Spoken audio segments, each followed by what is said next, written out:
we explained to you last week, what we are attempting to do in this series of classes is to give the student of philosophy and comparative religion a working basis on the level of history.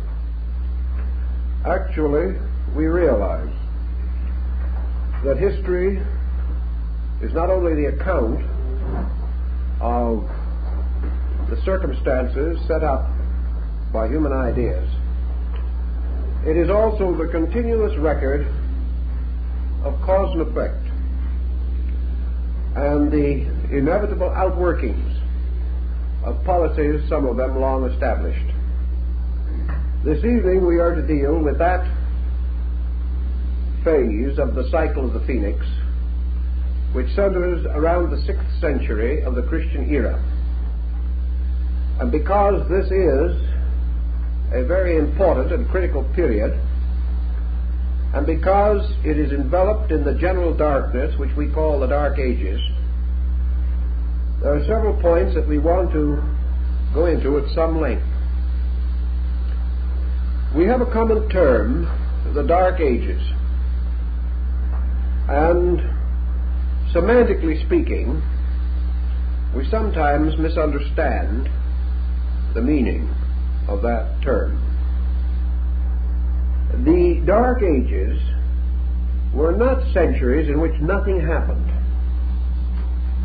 During these long and difficult generations, a great deal of history was made, and many foundations were established for things that were to come later. The Dark Ages has two meanings as a term in daily usage. First, to the historian, it means a period in which historical records are inadequate, in which various circumstances either conspired against the preservation of records or the confusion of the human mind seems to have left few concise or consecutive reports. The second meaning of the term comes from our comparison between classical learning and the condition of a people during the 6th century A.D. The classical world had collapsed. Arts and sciences were certainly not flourishing. Literature was not progressing. Science was comparatively at a standstill. Therefore, the term Dark Ages also can mean non-productive years. Not years in which nothing happened, but years in which the individual and the collective were both so concerned with the immediate that nothing resembling a long-range perspective, a general, broad, enduring policy, may be said to have been revealed. The Dark Ages, according to one English historian, should be regarded as punctuated by a few outstanding individuals who are remembered as persons. We will mention these as we proceed, or some of them. But in general, we may say that literacy declined, that the human mind perhaps became too absorbed in the simple problem of survival, the physical survival of the individual in the midst of an exceedingly involved period, we might almost say, of materialism. Not the kind of materialism that we know, but a materialism due to focusing of attention merely upon certain values, to the ignoring of other values of greater, perhaps permanent significance. So let us try to orient this particular period a little more clearly in our minds. The Western Roman Empire had fallen. This was a very important consideration. For somewhat earlier, Christianity had allied itself with the Roman Empire, through the conversion of Constantine the Great, and later through the powerful activities of Justinian I. As a result of these men, Christianity became more or less so identified with Rome that the fate of Rome heavily influenced the fate of the young religion. With the collapse of the Western Empire, Rome took its stronghold in the East, creating a splendid court at Byzantium. And we have the rise of the Byzantine emperors. The most important to us at the moment, perhaps, of these emperors was Justinian I. The casting away of the European Roman Empire left a very sad and dismal vacuum. The coming in of the Teutonic tribes, the Goths, the Huns, the Ostrogoths, these tribes conquered Rome, pillaged Rome, and did everything possible to reduce the economic status of Rome. Strangely enough, however, these foreign peoples made very little effort to rule Rome. About all that we can say that the Teutonic invasions accomplished in the cultural life of Rome was to make a thin level or layer of Teutonic concept and philosophy, which was imposed upon the Latin Roman mind. Rome itself, the average citizen, probably hardly realized that the Teutonic peoples had come into possession of the empire, the Western Empire. They lived as before, their internal government was as before. But of course they had received something from which very few proud peoples ever recover, a crushing defeat. A defeat which also could never be avenged, because circumstances never permitted the restoration of the Western Empire. Thus we have an important psychological factor. Rome was the foundation of Western civilization.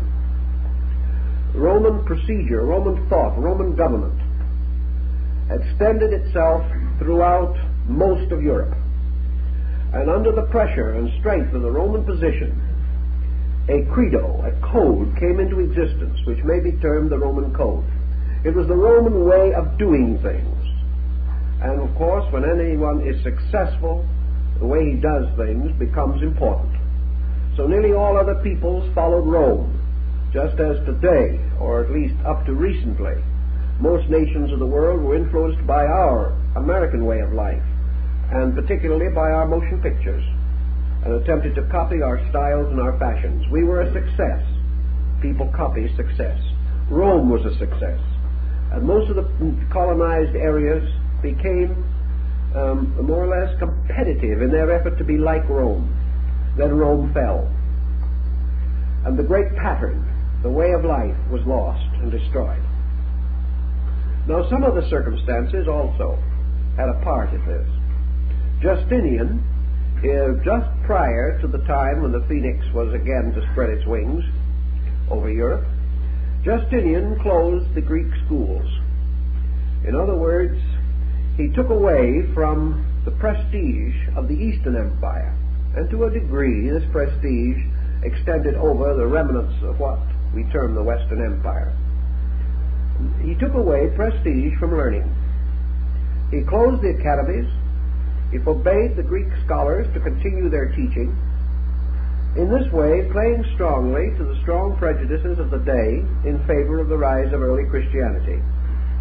Justinian undoubtedly was under great pressure, and the Code Justinian, which he created, had other important consequences.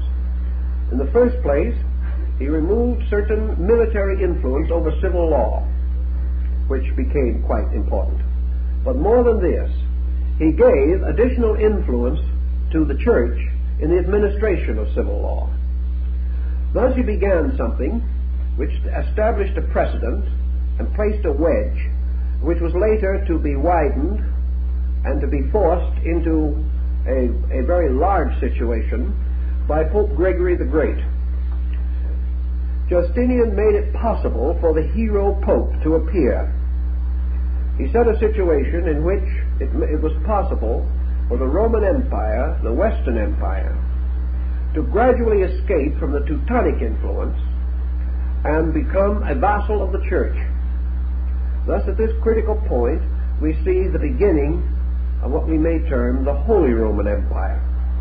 The Roman Empire under the control of a series of powerful and brilliant popes who stepped in to take the place of Caesar, who became like Caesar, the Pontifex Maximus, or the great bridge keeper, and gradually the Western Empire became the Holy Roman Empire.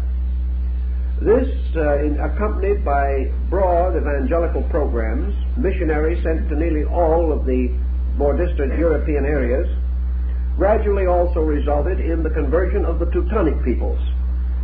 And these, in turn, later were to play a part in the rise of the Holy Roman Empire. But with the conversion of the Teutons and the Franks and several other groups, the Britons, we find the way prepared for the rise of Charlemagne, king of the Franks and emperor of the Holy Roman Empire. This combination of circumstances also constituted a major change in the political life of Europe, the social life of Europe. Now, while all these things were happening in this area, we might mention something else, namely that the Holy Roman Empire inherited one of the bitterest feuds of all time, and this was the feud between the Roman and the Persian. For centuries, Rome had exhausted its treasuries and exhausted its manpower trying to protect its eastern provinces from the Persians. Now, the Persians gained gradual victories and did ultimately bring the Roman Empire to a most embarrassing and humiliating position. But this peculiar circumstance was to have much more importance with the rise of Islam. For Islam became seated, so to say, in the area of the old Persian Empire. And what the Persians and the Romans had fought out for centuries later became the burden of the Holy Roman Empire fighting Islam. The general territorial areas were not especially different. Now, at this same time, the rest of the world was not simply dead. In our thinking, we very seldom get outside of Europe and the Near East in these areas, or these eras, which we call the beginning of the Dark Ages. Actually, many things were happening in other places. And we may say that, broadly speaking, civilization moved out of Europe. That was one of the major facts we have to face. We say that civilization moved out of Europe for several reasons. When Justinian closed the academies and made it impossible for non-Christian scholars to function in the Roman Empire, they immediately moved into Arabia, attached themselves to the court of the caliphs of Baghdad, and there found a new flowering of literature and art and learning and liberalism. They found to their delight that they had come upon a group of people who really wanted to learn.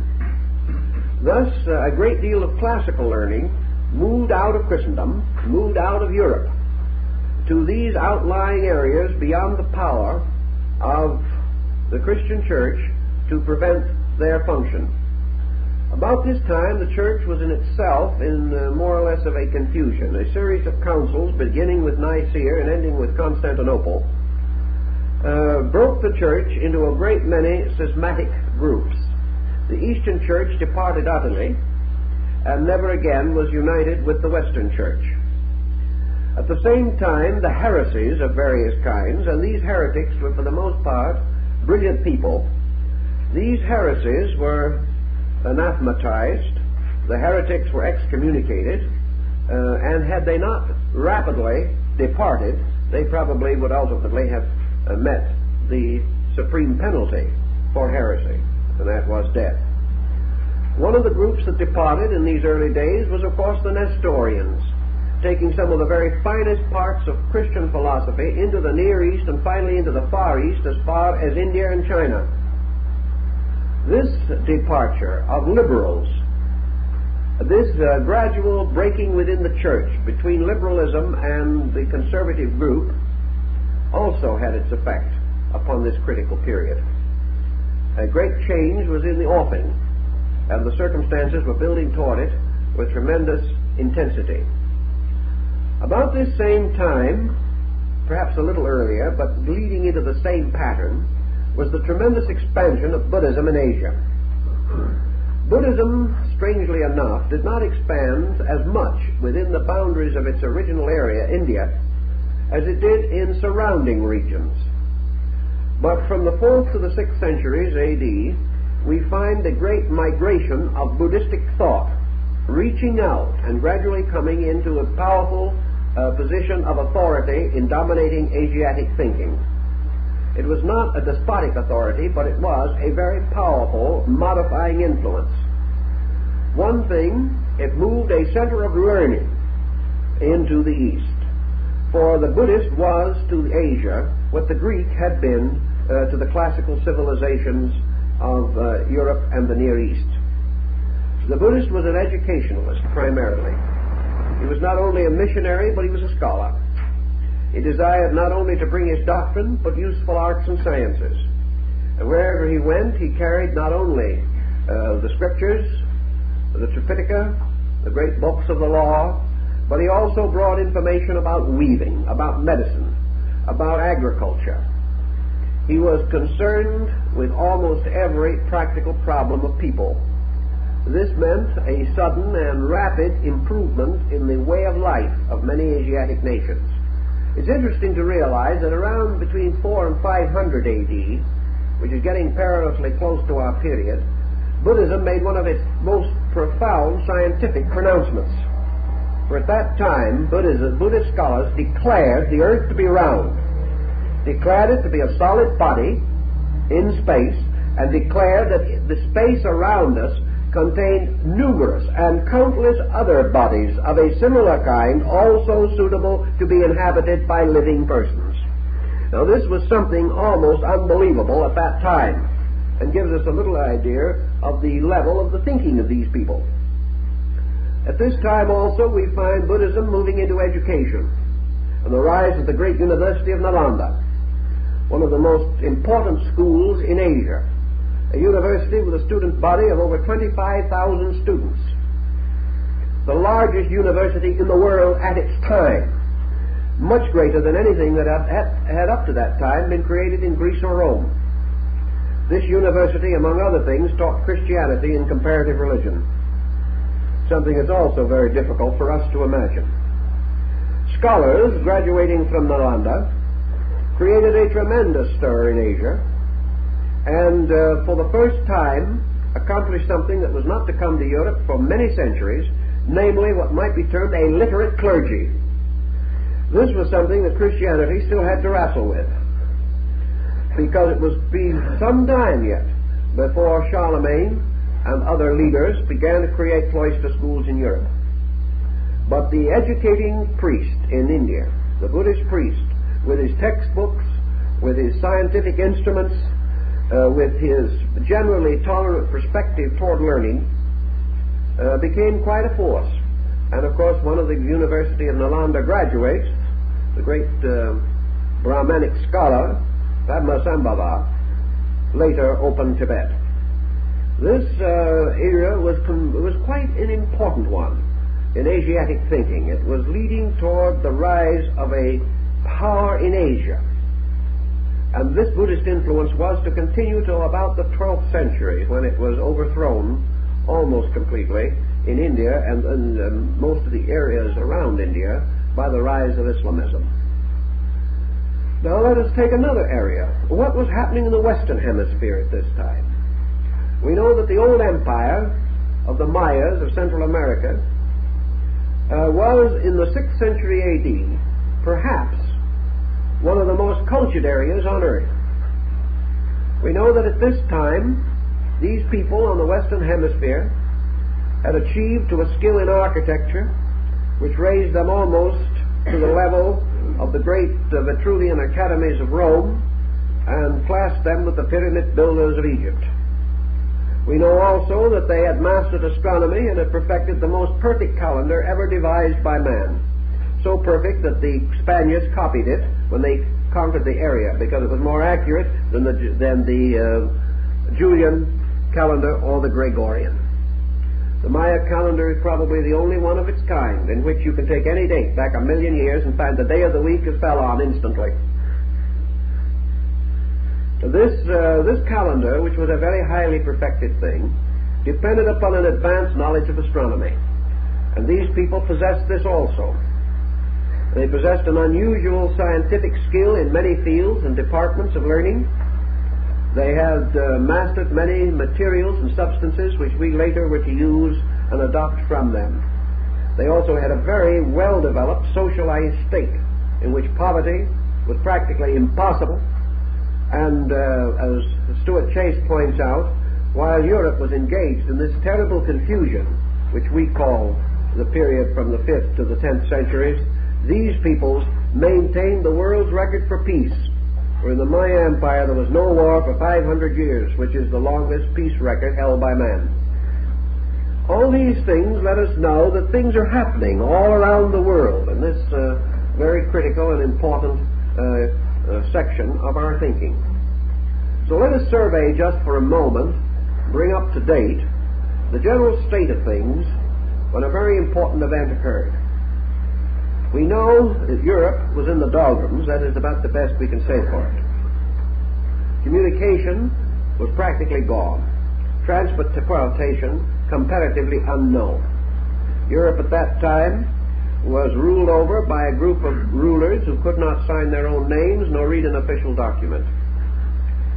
We know also that in this period the older school, which had to a great degree dominated thinking and had been the opinion maker, was gone, that the Byzantine Empire was far away from Europe, too far away to be of any vital assistance, and that Byzantium also was fighting desperately against the inevitable and trying to bribe its way out of the confusions with the Persian Empire.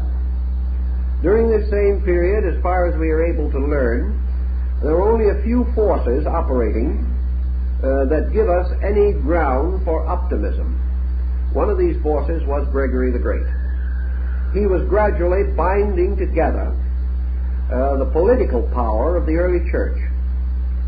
Perhaps this was an inevitable circumstance. Sometimes we think that Gregory wrested this power violently from some other strong and powerful group. This is not true.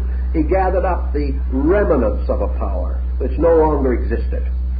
He did not overthrow anyone else. He sought in the dust for what was left. And having recognized a great and definite need, he stepped in and began to unite Christendom. He began to recognize the importance of leadership in Europe. No one else was leading. They were not able to unite on any problem or on any subject. They were, to a degree, struggling violently to maintain isolated position which had previously been protected for them by Rome. This protection was gone, and the little kings and princes found themselves in constant warfare in their own areas. One thing, however, had been gradually happening, and that was the conversion of these peoples to Christianity.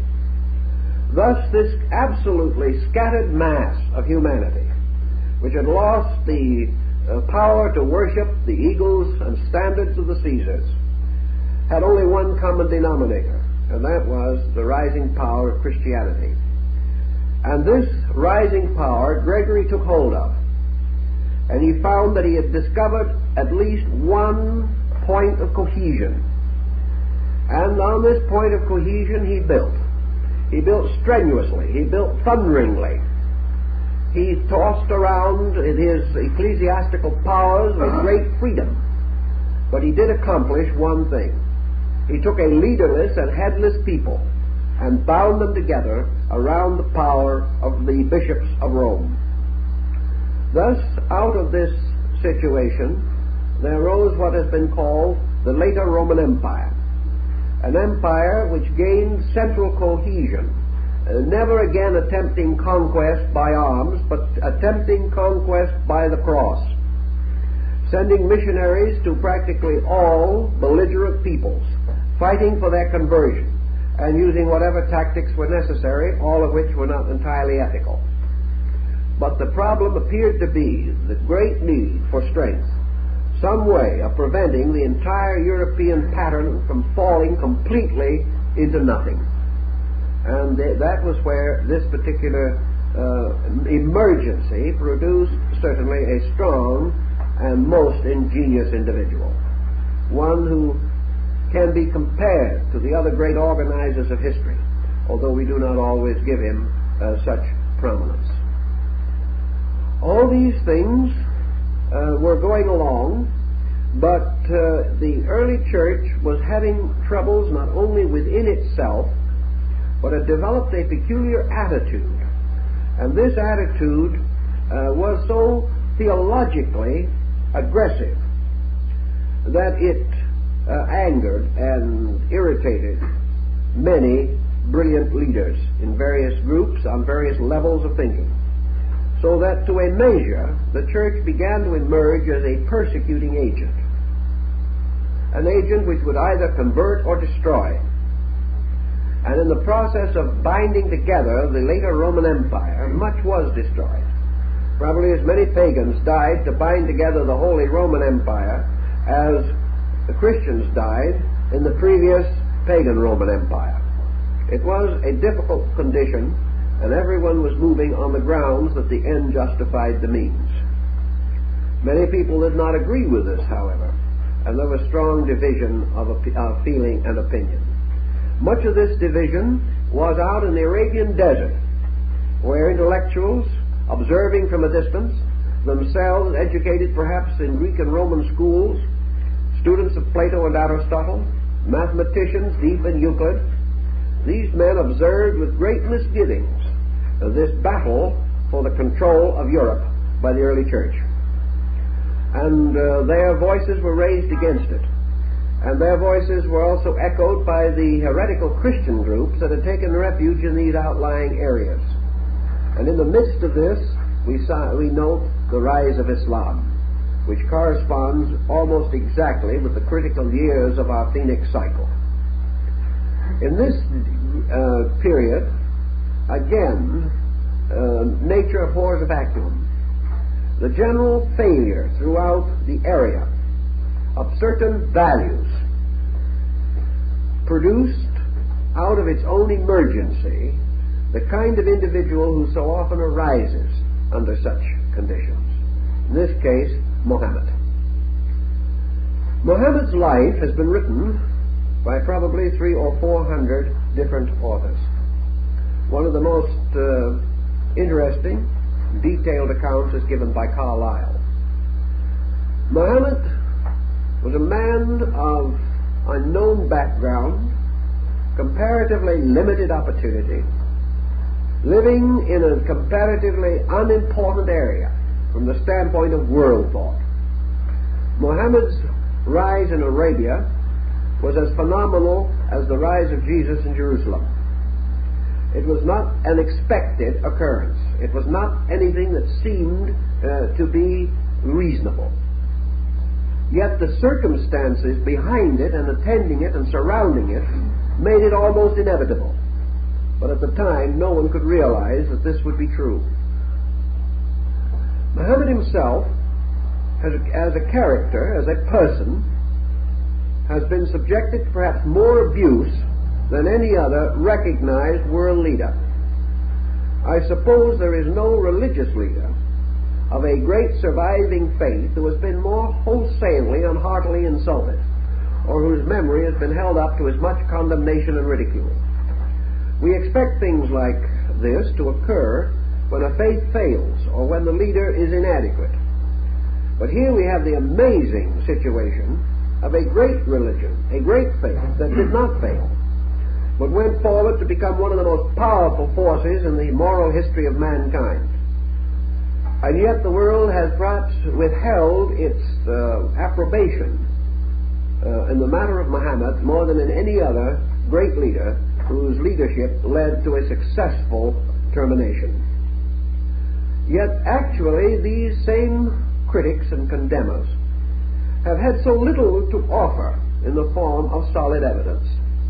They have been unable to make Muhammad a bad man, no matter how hard they tried. What they have therefore been content to do in most cases is to throw him into religious or theological perspective and declare him to have been the Antichrist. And of course this type of thinking on the part of the West did nothing to improve East-West relationships in the Christian-Islamic situation. In fact, it laid such a miserable foundation that ultimately it had to lead to the Crusades at the next great cycle of the Phoenix, 600 years later. Muhammad actually, from all that we can learn about him, both from those who held him in regard and those who would like to have condemned him, if they are fair people at all, we find a picture of a person intensely human and intensely real. We know, for example, that he was born and raised in the midst of a country or of a culture which we call Sabianism. Sabianism was the pre-Islamic religion of the region. It was essentially star worship. It was the worship of natural forces. It contained a considerable stratum of mysticism, and perhaps can be compared broadly to the Shintoism of Japan. It was a faith which centered in an ancient house of idols and old beliefs, and that was the Kaaba at Mecca. This was a very ancient building, dedicated to many gods, and served by a priesthood of which Muhammad held the most intense suspicion. Muhammad, having been raised in this area, realized one thing that perhaps influenced his early life more than any other, namely that he was forced every day to watch priests exploit men. This was one of the tremendous factors. Mecca was the center of the pilgrimage of an ancient people to the shrine of their gods. Mecca was also at that time little better than a city of organized banditry. The pilgrims who came there were beaten, robbed, and killed for whatever they had in their pockets. While it is not true that all of the Sabian priests were corrupt, they certainly were not able to control their people. And Mecca became a town living off of the faith of men. The old, the weak, the crippled, and the dying went there for the blessing of their gods. And here they were profoundly exploited. Here they were almost destroyed by people who claimed to have beliefs like their own. And Muhammad, apparently a very conscientious and very thoughtful man, stood by and watched this. He became convinced, as he tells us himself, that a great part of religion exists simply to exploit the ignorant superstition and essential goodness of human nature. Now, he probably would have found other faiths to say the same thing about if he had lived later. But in any event, this whole matter was a real issue in the life of this man. After he was left orphaned, he was attached to the family and household of his uncle and became a caravan leader. He was the keeper or the manager of caravans, and he traveled with these, the strange and wonderful institutions, throughout the desert. He went to many strange and distant places, and on these long travels which he made, he stopped on numbers of occasions at little wayside oases, tiny villages, where the Nestorian Christians had taken refuge. He found these hermits in the desert. He found that they were men who had been persecuted by their own. and who, unwilling to compromise their principles, had gone forth to seek a precarious existence in a wilderness. He found along the road the bones of those who had not completed the journey. He found little graves marked by rude crosses of those who had not survived long.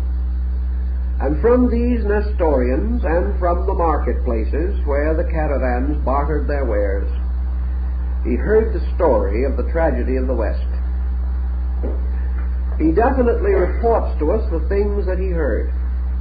Now, let us be fair about this. Let's not be too hasty in conclusion. We must remember that those he heard from were highly prejudiced, that they were the ones who were the heretics. They were the ones who had been cast out. They were the bitter ones. They were the ones who probably could find no good in anything that they had left behind. So let's be fair about it. Some of the stories were no doubt exaggerated, just as nearly all stories are colored if the individual himself has suffered personally as a result of a circumstance. In any event, however, colored or uncolored, certain facts became generally knowable along the caravan route, which was the great gossiping exchange of the ancient world. People came from everywhere to sell some goods and talk a great deal. The caravan was a lonely, dangerous business, and the only reward was a pleasant conversation at the end. So Muhammad stopped with these priests and monks. He studied something of what they believed and what they knew. And one of the things he discovered early, of course, was that there were faiths other than the faith of Mecca. He discovered that men in other parts of the world had been searching for religion. He learned something of the old Jewish religion.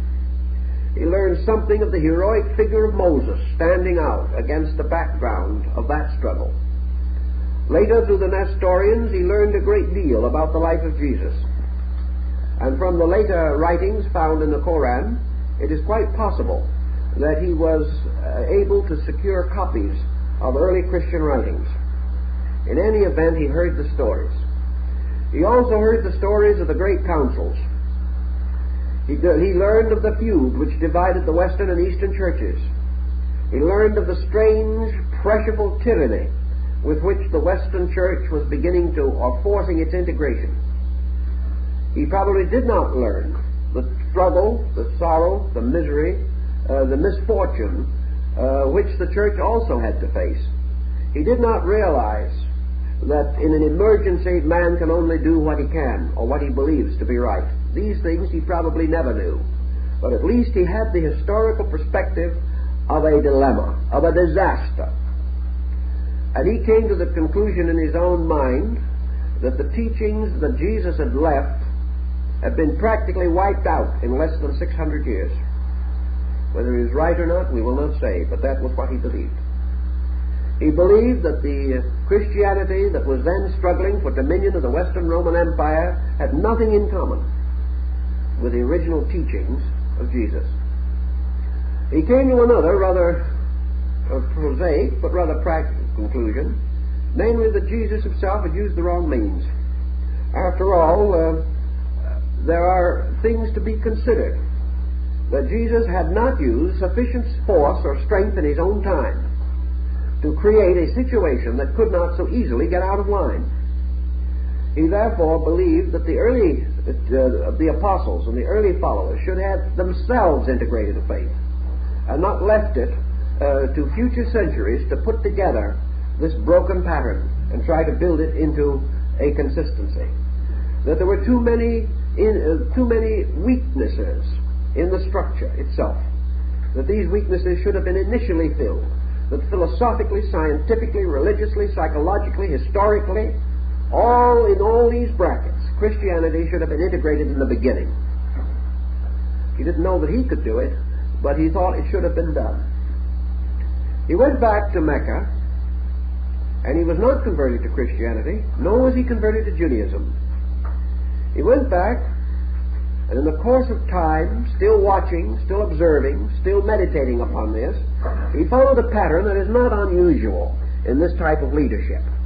He took upon himself the one-man task of trying to reform Mecca, and he found it a rather arduous procedure.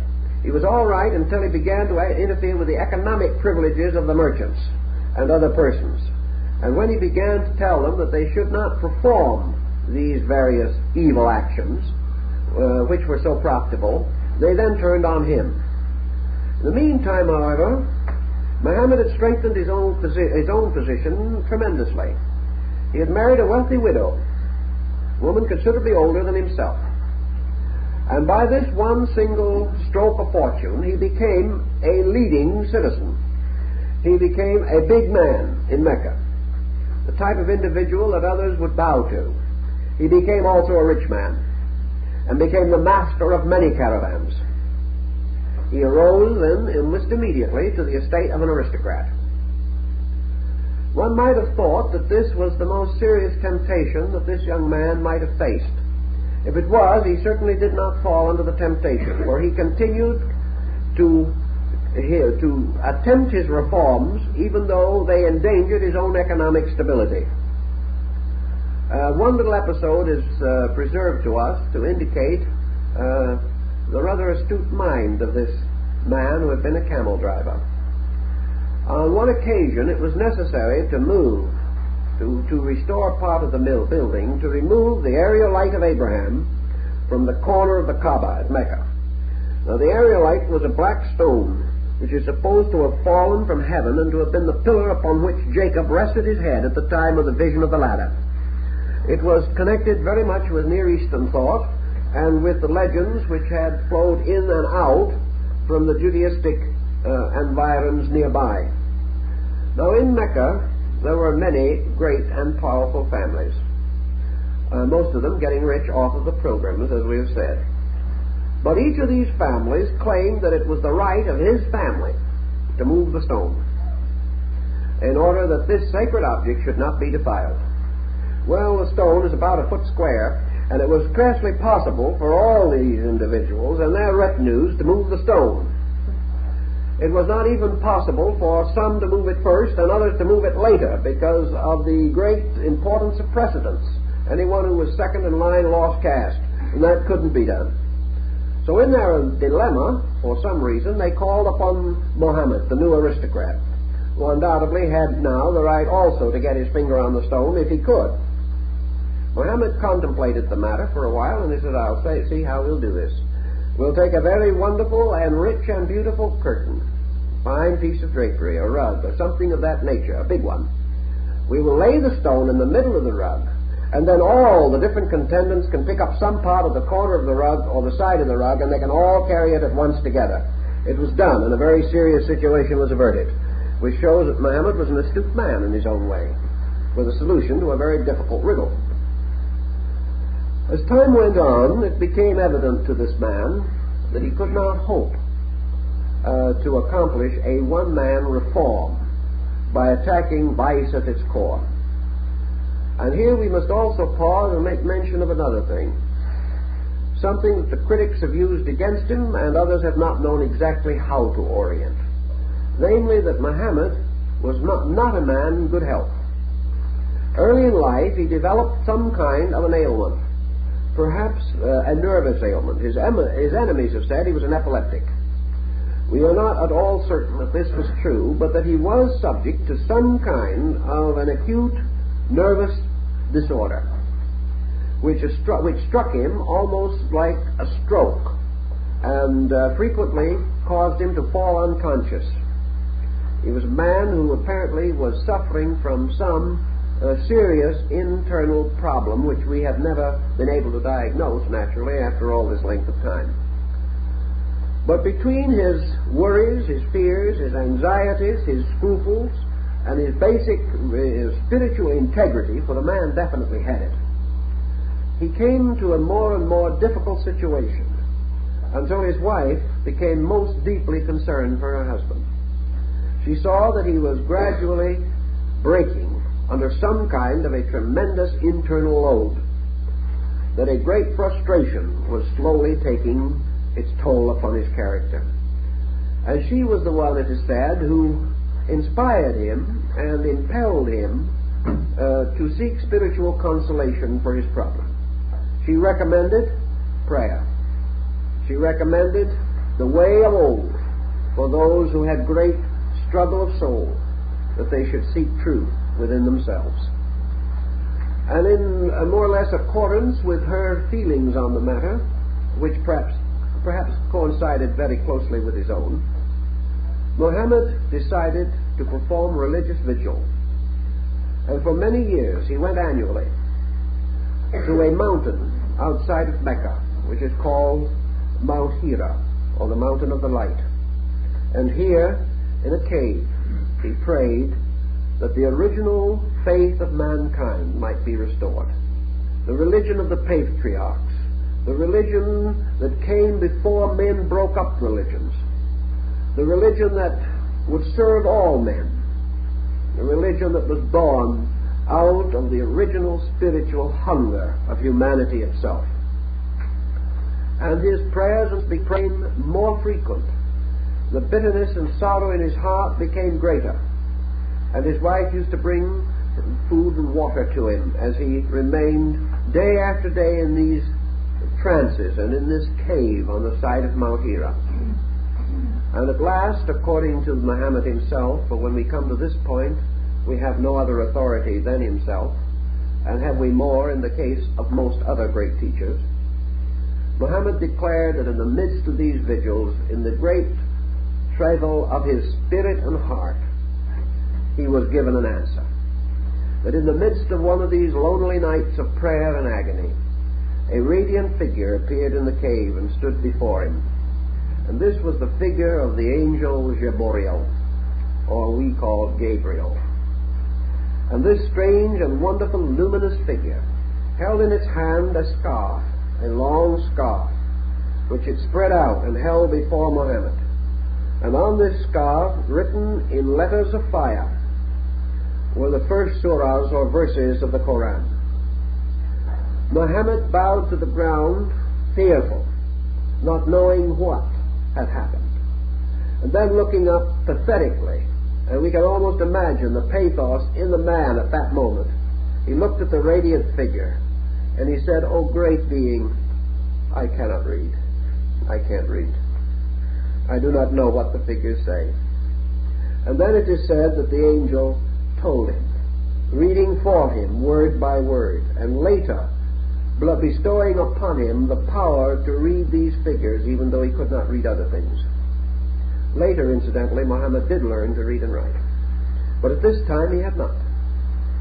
He was only able to take the words of the being, and the words that he read, to him became the most important things in the world.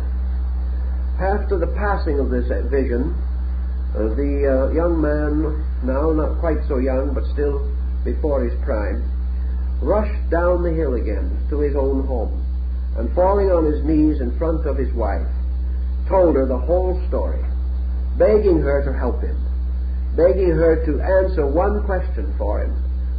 Was he deluded? Did this mean that he had merely, in the sickness of his own mind, created this himself? Was it possible that some evil spirit had come to deceive him? Could he believe these things? Was he mad?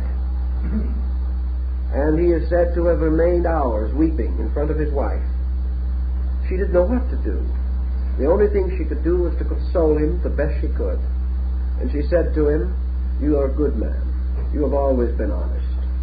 You have tried for a long time to make the city of your life a better place. You have never been selfish. You have never cheated anyone. You have never broken the laws of God or man, as far as I know. Why should an evil spirit come to you? Why should this thing happen to you if you are not yourself selfish, if you have no pride, if you have no vanity, and if you come here weeping and ask me, why should you be deceived? What would it mean? Why could it happen?" Well, Muhammad gained some courage from this, but he was still in a very terrible uncertainty. And it is said that a kind of madness affected him, and he wandered about.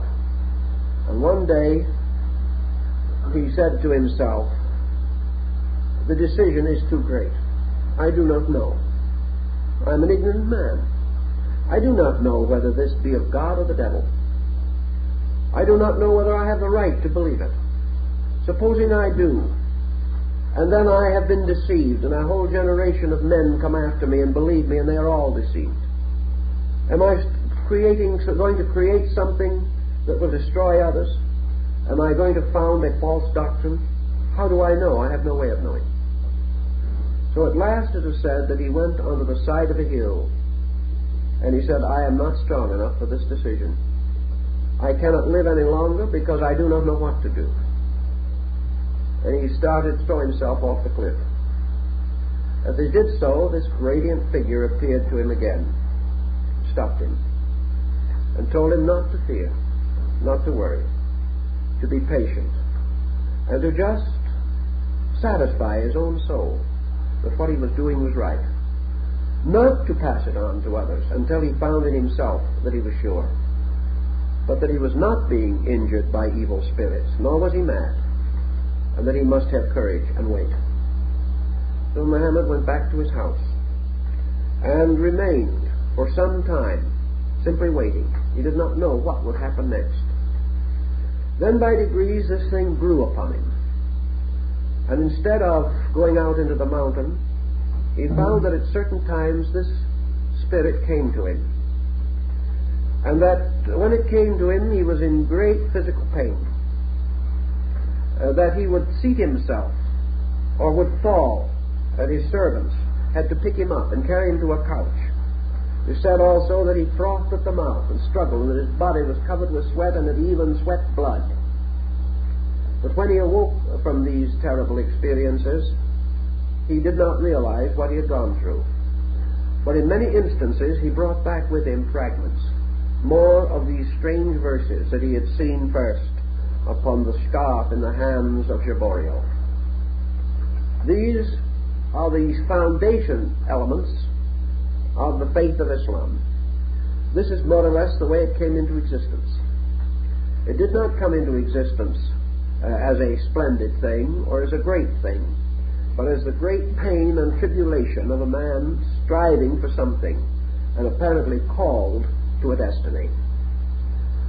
And as the faith began to take shape, as these verses began to come more frequently, and they seemed to be very beautiful, and they seemed to be very wonderful, at least to him, he began to recite them to a few of his friends, and one or two men whom he knew who could read and write wrote them down. And sometimes he would sit behind a curtain, and when these strange attacks came upon him, they would wrap him with cloths, and those who were secretaries would sit and listen and take down his words, and he would speak, and he would give these strange discourses. And by degrees in this way he attracted the attention of a small group. It must be said in his favor that his wife was his first convert, and next to that the members of his own family, so that he did not seek afar for support. It came directly to him.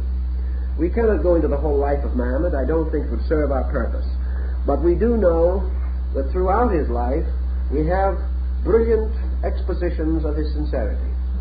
Studying the Quran very carefully, we also observe many changes in the man. He is not like any of the prophets with which we are otherwise acquainted. His career did not unfold as theirs did. His career from beginning to end was an amazing mixture of a conviction in the reality of a mission and a very human and often inconsistent personal relationship with life.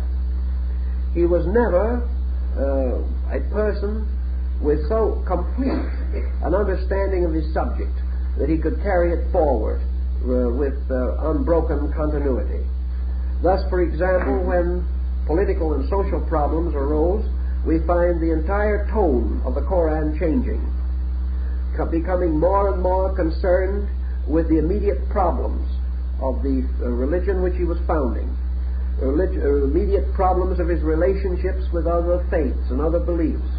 He is constantly revealing a kind of human reason, running in and around these inspiring things that happen to him. It's quite possible, therefore, that the Quran is a mixture of these various elements, some parts coming to him out of a very deep mystical communion, and others arising almost from the emergencies of life around him. But throughout the whole period, the sincerity of the man seemingly remains unchanged. We have several episodes of it. One where he's standing weeping over the grave of his son, Abraham. His faith was sorely tested on this occasion, because he had to fight out the very simple, deep, and tremendous love of a father for his child with his religion. He had to find the consolation of his faith in his own bereavement. And he was bereaved just as he says, I am a father bereaved, I am no more. I am a father who has lost his son. And in this moment, I must find God myself, as any other man would have to. These types of thoughts are rather different from anything that we associate with the great revealed religions. On another occasion, while he was resting by the road, one of the soldiers of Mecca, who was come to kill him, stood over him with a drawn sword. Muhammad awoke. The soldier said, and what will you do now? In whom will you take your faith? About to run his sword through Muhammad's body. Muhammad looked up at him, awakened suddenly from sleep, and said very quietly, I will take my refuge in the eternal God. The man dropped the sword and became a convert. On another occasion, when his little son was still alive and quite a small boy, a number of persons brought tribute to the altars. And the little boy, seeing all these wonderful fruits and things gathered on the altar, ran over and grabbed a piece of fruit and started to eat it. The father went to him immediately, took the half-eaten fruit out of his mouth, and returned it to the altar, and said, that which is given to God no man shall touch.